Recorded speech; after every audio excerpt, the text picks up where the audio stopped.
Hello everyone. आज हम लोग कॉन्स्टिट्यूशन का अनुच्छेद 233 से शुरू करेंगे। पहले देख लें अनुच्छेद 233 कहता क्या है। बहुत इम्पोर्टेंट टॉपिक है ये। एग्जैक्टली एडीजे जो एचजीएस का एग्ज़ाम देते हैं, एचजीएस यूपी का या कहीं का भी एचजीएस हो, उसके लिए बहुत ज़्यादा इम्पोर्टेंट टॉपिक है। ज़िला न्यायाधीशों की नियुक्ति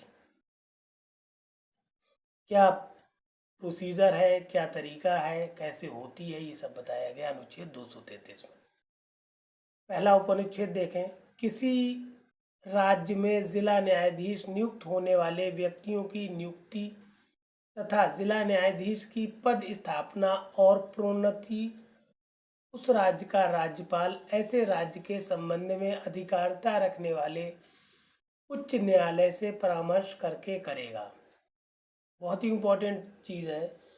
जो जिला न्यायाधीशों की नियुक्ति होती है या पद स्थापना होती है या प्रोन्नति होती है तो वो कौन करता है? राज्यपाल करता है। और वहाँ के उच्च न्यायालय, जिस राज्य की बात चल रही है, वहाँ के उच्च न्यायालय से परामर्श करने के बाद करता है।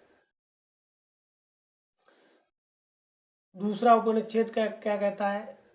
ज़रूरी है ये।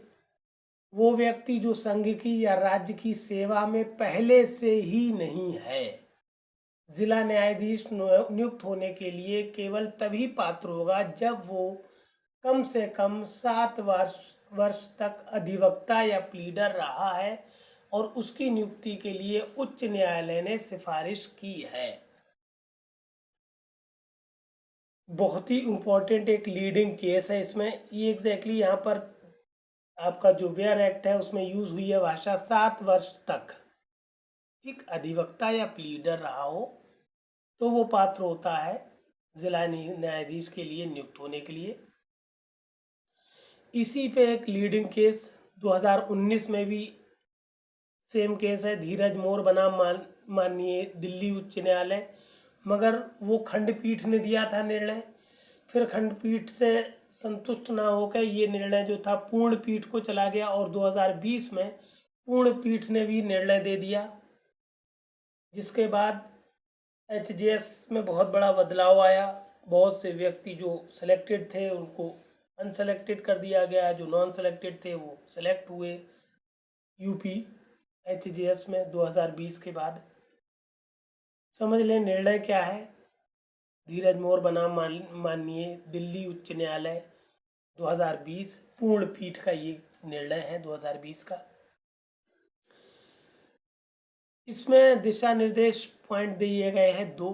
पहला पॉइंट क्या कह रहा है? राज्य के न्यायिक सेवा में कार्यरत सदस्यों की जिला न्यायाधीश के पद पर नियुक्ति केवल पदोन्नति या सीमित प्रतियोगी परीक्षा के माध्यम से ही की जा सकती है।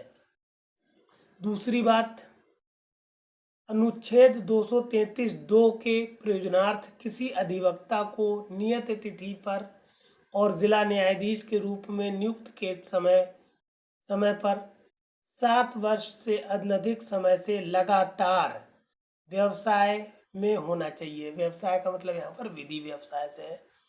देखिए, बिल्कुल क्लियर बात समझिए। आपके वेयर एक्ट में या कॉन्स्टिट्यूशन में सिर्फ लिखा गया 7 वर्ष, और यहाँ जो निर्णय दिया गया वहाँ लिखा गया है, जो सबसे ज़रूरी बात है, कि लगातार 7 वर्ष का विधि व्यवसाय हो उस अधिवक्ता के पास, उस व्यक्ति के पास जो जिला न्यायाधीश बनना चाहता है। फिर उसके बाद कहा है 7 वर्ष से अधिक समय से लगातार विधि व्यवसाय में होना चाहिए। फिर न्यायिक सेवा के सदस्य जो अपनी नियुक्ति से पूर्व 7 वर्ष के प्रैक्टिस का अनुभव रखते हैं या न्यायिक सेवा और व्यवसाय दोनों का मिश्रित 7 वर्ष के व्यवसाय का अनुभव रखते हैं, एक जिला न्यायाधीश के रूप में प्रत्यक्ष चयन हेतु आवेदन करने के योग्य नहीं हैं। बिल्कुल साफ कर दिया सुप्रीम कोर्ट ने कि अगर मान लीजिए आप जैसे खास तौर से जो ये जजेस थे जो जुडिशरी में लोअर मुंसिफ से जो लोग नियुक्त हुए थे उनसे संबंधित केस था। तो सुप्रीम कोर्ट ने कहा कि आपने मान लीजिए जज बने, उससे पहले आपके 7 साल थे प्रैक्टिस के पूरे, तो भी आप योग्य नहीं है, क्योंकि आपका जो शब्द लगातार 7 वर्ष विधि व्यवसाय होना चाहिए वो टूट गया जैसे ही आपने कोई जज का पद नियुक्त किया, या पहले कुछ साल हो गए फिर आपका मान लीजिए जज के रूप में सिलेक्शन हो गया। जज का मतलब मुंसिफ के फॉर्म में आप सेलेक्ट हो गए पीसीएसजे में, यूपी पीसीएसजे या कोई भी पीसीएसजे, तो उसमें सेलेक्ट हो गए आप। सेलेक्ट होते ही जैसे मान लीजिए पहले का आपका 4 साल का अनुभव था, 4 साल के बाद प्रैक्टिस के बाद आपका सिलेक्शन हो गया और 3 साल आपको हो गए जज बने हुए, तो 4 और 3 7, इसको कहेंगे मिश्रित काल, 7 वर्ष का हो गया। तो ये भी एलिजिबल नहीं है, मतलब 7 वर्ष पहले हो गए पद, जज का पद नियुक्त करने से पूर्व, तब भी आप योग्य नहीं है। जज का पद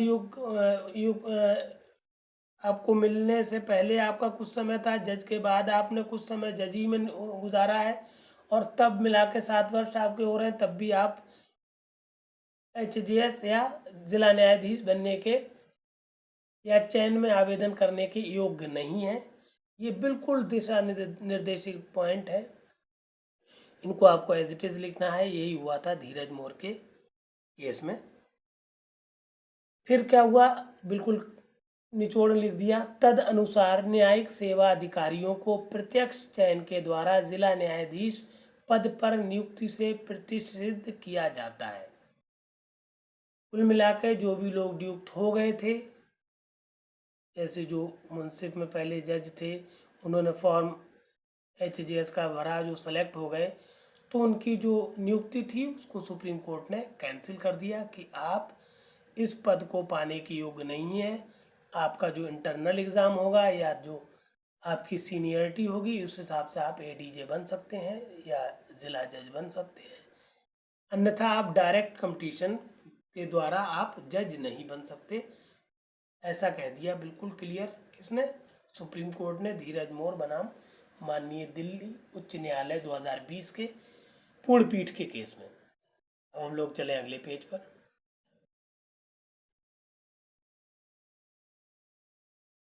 एक प्रश्न अनुच्छेद 235 से भी आता है, जो क्या कहता है, अधीनस्थ न्यायालयों पर नियंत्रण। इंपॉर्टेंट प्रश्न है, इंपॉर्टेंट सेक्शन है, आर्टिकल है। किस तरह से अधीनस्थ न्यायालयों पर नियंत्रण होता है उच्च न्यायालय या अपर न्यायालयों का, समझे। जिला न्यायालयों और उनके अधीनस्थ न्यायालयों का नियंत्रण, जिसके अंतर्गत राज्य की न्यायिक सेवा के व्यक्तियों और जिला न्यायाधीश के पद से अवर मीन्स नीचे वाले, जिला न्यायाधीश पद के पद से अवर किसी पद के को धारण करने वाले व्यक्तियों की पदस्थापना, प्रोन्नति और उनको छुट्टी देना है, उच्च न्यायालय में निहित होगा। किंतु इस अनुच्छेद की किसी बात का ये अर्थ नहीं लगाया जाएगा कि वो किसी व्यक्ति के अपील के अधिकार को छीनती है। कहने का मतलब हुआ, उच्च न्यायालय को अधिकार है कि वो अपने अंडर में जितने भी न्यायालय आ रहे हैं, जिनमें जिला न्यायाधीशों के पद से निम्न के सभी पद हैं, जिला न्यायाधीश का पद नहीं है इसमें, उनकी पदस्थापना करेगा कौन? उच्च न्यायालय। उनकी प्रोन्नति करेगा कौन? उच्च न्यायालय। या उनको छुट्टी कौन सैंक्शन करेगा? वो है उच्च न्यायालय। मगर इसमें ये मतलब नहीं है कि अगर कोई अपील का अधिकार रहता है तो उच्च न्यायालय उसके अधिकारों को न्यून नहीं करेगा, नहीं छीनेगा। बिल्कुल क्लियर कहती बात। अब एक अनुच्छेद आप पढ़ेंगे 243 ZH। ये कई तरह से आता है, 243 ZH करके आ सकता है, या भाग 9 खा। ये हमारे भारतीय संविधान के भाग 9 खा में स्थित है। कौन? सहकारी समितियां। शॉर्ट नोट टाइप का प्रश्न बन सकता है इसमें, सहकारी समितियां क्या होती हैं, कहाँ हैं, किस भाग में है, किस अनुच्छेद में है। ये चीज़ें सब क्लियर हो जाएंगी। क्या हैं ये बता दिया गया। सहकारी समिति से अभिप्राय किसी राज्य में तत्समय प्रभावी किसी सरकारी समिति से संबंधित विधि के अधीन रजिस्ट्रीकृत या रजिस्ट्रीकृत समझी गई किसी समिति से है। कहने का मतलब है अगर हमने सरकारी कह दिया हो तो आप सहकारी ही समझिएगा, सरकारी नहीं है यहाँ पर कोई भी शब्द। कहने का मतलब है सहकारी समितियां वो समितियां हैं जो विधि के अधीन या तो रजिस्ट्रीकृत हों या फिर रजिस्ट्रीकृत समझी जा रही हों, तो वो सारी की सारी समितियां सहकारी समितियां हैं। और इसके अलावा कोई भी समिति सहकारी समिति नहीं है। एक और प्रश्न बनता है अनुच्छेद 244 से। इसको भाग 10 के हिसाब से भी पूछा जाता है कि जो अनुच्छेद 244 है वो किस भाग में स्थित है। तो भाग 10 है, ये अनुच्छेद 244 है। क्या कहता है ये अनुच्छेद 244, देख लें, बहुत इंपॉर्टेंट है ये। अनुसूचित क्षेत्रों और अनुसूचित जनजाति क्षेत्रों का प्रशासन। जो अनुसूचित क्षेत्र हैं या अनुसूचित जनजाति के क्षेत्र हैं उनका जो प्रशासन है वो किस तरह से होगा ये समझे। पहला उपनुच्छेद बताया गया है, पांचवी अनुसूची के अंतर्गत पांचवी अनुसूची के पांचवी अनुसूची के उपबंध असम, मेघालय, त्रिपुरा और मिजोरम राज्यों से भिन्न किसी राज्य के अनुसूचित क्षेत्रों और अनुसूचित जनजाति के प्रशासन और नियंत्रण के लिए लागू होंगे। जितनी बातें अनुसूची 5 में बताई गई हैं वो सारी की सारी लगेंगी कहाँ? उन क्षेत्रों को जिनमें अनुसूचित जाति और जनजाति के लोग रह रहे हैं, जो कि असम, मेघालय, त्रिपुरा और मिजोरम से भिन्न राज्यों में। ठीक। और उपनुच्छेद 2 इसका क्या कहता है? अब चूंकि ये 4 राज्य असम, मेघालय, त्रिपुरा और मिजोरम ये किस में चले जाएंगे? इनका प्रशासन चला जाएगा 6ठी अनुसूची में। देख ले उपनुच्छेद 2 को। 6ठी अनुसूची के उपबंध असम, मेघालय, त्रिपुरा और मिजोरम राज्यों के जनजाति क्षेत्रों और जनजाति अनुसूचित जाति के क्षेत्रों और एक सेकेंड, बहुत ही क्लियर करके आप दूसरे पॉइंट को समझ लीजिए कि 6ठी अनुसूची के जो उपबंध हैं वो सिर्फ और सिर्फ कहाँ लगेंगे? असम, मेघालय, त्रिपुरा और मिजोरम राज्यों के सिर्फ और सिर्फ जनजाति क्षेत्रों के प्रशासन पर लागू होंगे। कहने का मतलब हुआ सिर्फ असम, मेघालय, त्रिपुरा और मिजोरम के जो जनजाति क्षेत्र है, जनजाति सिर्फ, ठीक, उन क्षेत्रों के ही लिए अनुसूची 6 बनाई गई है। बाकी सारे पूरे देश में कोई भी अनुसूचित जाति हो या अनुसूचित जनजाति हो, उन सब पर क्या होगा? 5वीं अनुसूची में जो उपबंध किए गए हैं वो लागू होंगे। अब हमने नीचे आपको अपना नंबर दिया है, व्हाट्सएप नंबर है ये हमारा 9450770672, जिसमें हमने आपको एग्जैक्टली अपना एक ग्रुप बनाया है व्हाट्सएप, जिसमें हम आपको जोड़ना चाहते हैं, जोड़ रहे हैं। उसमें जुड़ने का फ़ायदा ये है कि एग्ज़ाम का अब बहुत कम टाइम बचा है, 30-40 दिन आपके पास शेष हैं, 40 दिन के अंदर ही है बल्कि। तो इतने कम समय में अब आपका धीरे धीरे प्रेशर आप पे बढ़ रहा है एग्ज़ाम का। और चूंकि मेंस का सिलेबस काफ़ी ज़्यादा है, प्लस अगर आप पहली बार मेंस दे रहे होते हैं तो बहुत सारी क्यूरीज आपके दिमाग में हैं, या आप पिछली बार दे चुके हैं तो जो गलतियां हुई हैं, कहाँ पर मिस्टेक हुई हैं, उनके बारे में आप चाहें तो हमसे डिस्कस कर सकते हैं। उसके अलावा हम प्रॉपर गाइड कर सकते हैं आपको कि कहाँ कहाँ गलतियाँ नहीं करना है या किस तरह से आंसर राइटिंग करना है। इसलिए हम आपको इस ग्रुप में जोड़ रहे हैं। इसकी हमने 500 रुपये फ़ीस रखी है। हालांकि ये फीस उन कैंडिडेट्स के लिए रिफंडेबल है जो लोग सिलेक्शन ले लेंगे। उसके अलावा फीस कोई मुद्दा नहीं है, क्योंकि फीस एक रजिस्ट्रेशन के लिए ले रहे हैं हम। अगर आप जुड़ रहे हैं और फीस का कोई मुद्दा है तो हमसे डिस्कस कर लें, कोई प्रॉब्लम की बात नहीं है।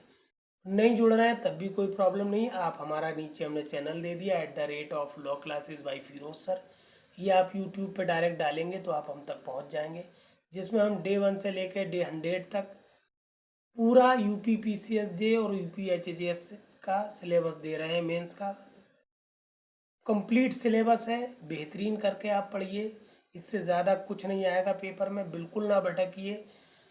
तरीका बेहतर ये है कि PDF हम हर वीडियो, आज जब आप वीडियो चलाएंगे तो मोर लिख के आएगा, हर वीडियो के डिस्क्रिप्शन बॉक्स में हमने PDF दिया हुए है, यही हैंड रिटन नोट्स दिए हैं, आप इनको डाउनलोड कर लें, PDF को अपने हाथ में रखें, फिर वीडियो आप हमारा देखें तो आपको 100% बात समझ में आएगी। फिर भी अगर नहीं आ रही, कोई असुविधा हो रही तो आप हमसे कंसल्ट कर लें, कोई प्रॉब्लम की बात नहीं, हम आपकी सहायता के लिए तैयार हैं। सारे साथियों को ये मैटर शेयर करिए, क्योंकि कॉम्पैक्ट और बेस्ट मैटर है, कहीं भटकने की ज़रूरत नहीं है, बेहतरीन। बार बार इस वीडियो को हमारे चलने दें, सारे वीडियोस को। हमने प्लेलिस्ट भी बना दी, अगर आप सब्जेक्ट वाइज पढ़ना चाहते हैं तो सब्जेक्ट वाइज भी आप सर्च कर सकते हैं प्लेलिस्ट में जाके हमारे यूट्यूब चैनल पर। बेहतरीन पढ़ाई करिए, सिलेक्शन लीजिए, सारे साथियों को शेयर करिए, जिससे सारे के सारे साथी आपके सेलेक्ट हो सके। और चैनल को हमारे सब्सक्राइब ज़रूर करिए, क्योंकि काफ़ी मेहनत कर रहे हैं हम आप लोगों के साथ। Thank you. अब आप आ जाइए, बहुत ही इम्पोर्टेंट अनुच्छेद है, अनुच्छेद 246। पहले समझे अनुच्छेद क्या कह रहा है। 246 संसद द्वारा और राज्य के विधान मंडलों द्वारा बनाई गई विधियों की विषय वस्तु। इसी अनुच्छेद 246 को आप दूसरे नामों से प्रश्न पूछा जाता है प्रतियोगी परीक्षाओं में, मेंस में।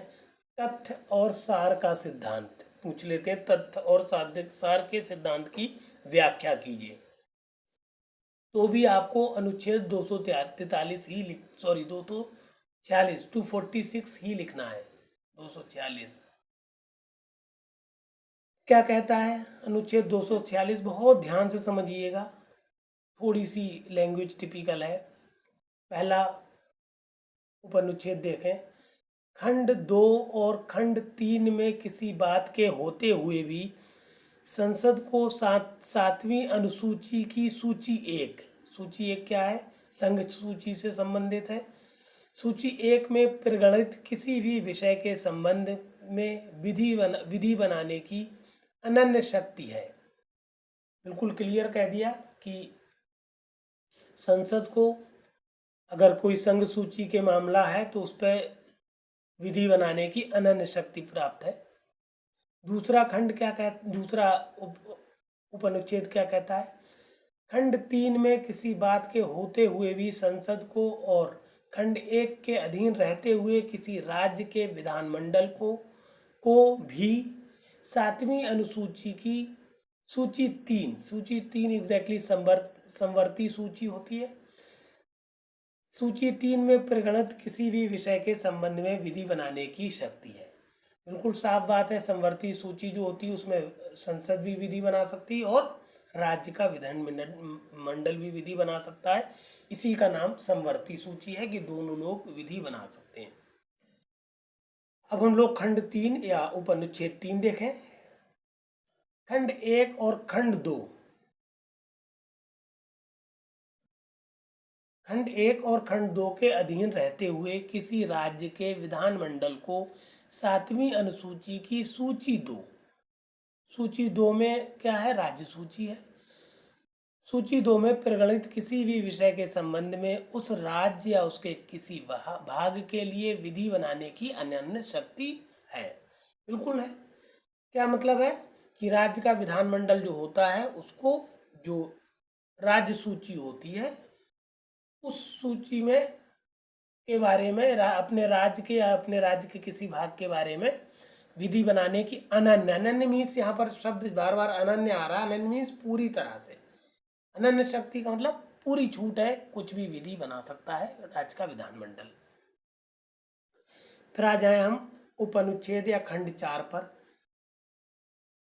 अब इसमें संसद को शक्ति दे दी गई। संसद को भारत के राज्य क्षेत्र के ऐसे भाग के लिए जो किसी राज्य के अंतर्गत नहीं है, किसी भी विषय के संबंध में विधि बनाने की शक्ति है, चाहे वो विषय राज्य सूची में प्रगणित विषय ही क्यों ना हो। बिल्कुल बात क्लियर है कि संसद को किसी भी राज्य क्षेत्र के बारे में कोई ऐसा भाग है जो किसी राज्य के अंतर्गत नहीं आ रहा, किसी राज्य के अंतर्गत नहीं आ रहा, इसका मतलब वो कहाँ चला गया, संघ के पास चला गया। संघ की शक्ति किसको है, संसद को है। और ये भी क्लियर कह दिया, हो सकता है कि वो संसद विधि बना सकता है, भले ही वो विषय जो हो, विषय वो जिस पर वो विधि बना रही है संसद, वो राज्य सूची में प्रगणित विषय ही क्यों ना हो, तब भी संसद को शक्ति है उस बारे में विधि बनाए जो किसी राज्य का भाग है और किसी राज्य के अधीन नहीं है। अनुच्छेद 299 पर आ जाइए। बीच के अनुच्छेद इंपॉर्टेंट नहीं है मेंस के पॉइंट ऑफ व्यू से। अनुच्छेद 299 में संविधाओं के बारे में बताया गया है कि जो संविधाएं होती हैं वो किसके द्वारा की जाती हैं, क्या संविधाएं होती हैं, कैसे किस तरह से वो क्रियान्वित होती हैं। तो देख लें पहले अनुच्छेद 299। पहला उपनिषद किसका क्या कह रहा है, संघ की या राज्य की कार्यपालिका शक्ति का प्रयोग करते हुए की गई सभी संविधाएं यथास्थिति राष्ट्रपति द्वारा या उस राज्य के राज्यपाल द्वारा की गई कही जाएंगी और वे सभी हस्तांतरण पत्र भी यथावत होंगे। कहने का मतलब है अगर संघ की तरफ से कोई संविदा की जा रही है तो वो राष्ट्रपति के द्वारा की गई मानी जाएगी, और राज्य की ओर से कोई कार्यपाल, जहाँ पर राज्य की कार्यपालिका शक्ति का विस्तार है, राज्य की तरफ से कोई संविदा की जा रही तो वो राज्यपाल द्वारा की गई मानी जाएगी। और अगर कोई हस्तांतरण हो रहा है, संघ के द्वारा हो रहा है या संघ कर रहा है तो वो राज्य माना जाएगा कि राष्ट्रपति कर रहा है ऐसा हस्तांतरण। और अगर राज्य के द्वारा हो रहा है हस्तांतरण किसी संपत्ति का तो ये माना जाएगा उस राज्य का राज्यपाल उस संपत्ति को हस्तांतरित कर रहा है। दूसरे उपनिषद में क्लियर कर दिया बिल्कुल, राष्ट्रपति या किसी राज्य का राज्यपाल इस संविधान के प्रयोजनों के लिए किसी संविदा या हस्तांतरण पत्र के संबंध में वैयक्तिक रूप से दायी नहीं होगा। कहने का मतलब होता है जो व्यक्ति उस वक्त राष्ट्रपति या राज्यपाल है तो वो संघ का या राज्य का प्रतिनिधित्व कर रहा होता है। वो संविधाएं जो है राज्य की ओर से होती हैं या संघ की ओर से होती हैं, और इस मामलों में वो व्यक्ति जो राष्ट्रपति या राज्यपाल है वो व्यक्तिगत रूप से संविदा नहीं कर रहा होता है, वो व्यक्तिगत रूप से दायी नहीं है, क्योंकि उसका दायित्व उस वक्त व्यक्तिगत ना होकर वो संघ या राज्य का प्रतिनिधि होता है, इसलिए वो उनकी ओर से संविदा करता होता है, इसलिए उसका व्यक्तिगत इसमें कोई भी हित या कोई दायित्व नहीं है व्यक्तिगत। अब हम लोग अगले पेज पे चले।